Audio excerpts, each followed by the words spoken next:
ከዚህ በላይ ማብረሽ እንድቆይ ትፈልጋለሽ? እድለኛ ነሽ በነገራችን ላይ ይሄን ሁሉ ሰዓት አብረሽ መቆየቴ።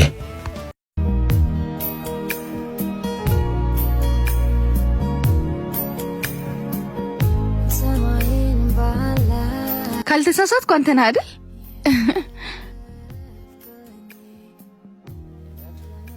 ከፎቶ ይልቅ በአካል በጣም ቆንጆ ነሽ።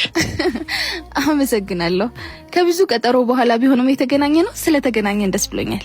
ያው እንደምታውቂው ነው ስራ ቢዚ ሲያደርገኝ ከሀገር ስወጣም ሀገር ውስጥም ሰውን ደግሞ ስራዎች ላይ ስራራት ቢዚ ሆኜ ነው። ያው የነጋዴ ነገር ታውቂዋለሽ። አይ በእርግጥ ጥሩ ነው። ስራ እኮ የሚያስከብር ነገር ነው። እና የኔ ቆንጆ አንቺስ ምንድን ነው ስራሽ?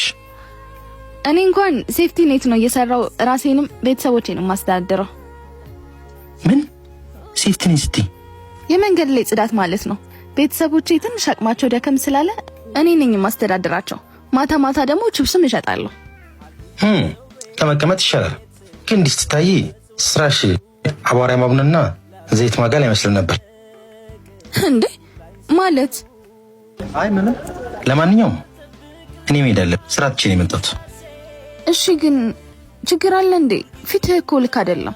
በዛ ላይ አንድ ቦታ እኮ ልትወስደኝ ነበር የተቀጣጠርነው። ከዚህ በላይ ማብረሽ እንድቆይ ትፈልጋለሽ? እድለኛ ነሽ በነገራችን ላይ ይሄን ሁሉ ሰዓት አብረሽ መቆየቴ። እንዴ ማለት ምንድነው ሐሳብህ? ቆይ የኔ ቆንጆ አሁን እንደገባኝ ከሆነ ትንሽ ሳልበዛብሽ አልቀርም። ለምን ቢጤሽን አትፈልጊም? ልክ ነህ፣ አንመጣጠንም። ቢያንስ ግን እኔ እንዳንተ ያመለካከት ችግር የለብኝም። ከቻልክ ኪስህ ላይ ብቻ ሳይሆን ጭንቅላትህ ላይም ስራ። እሺ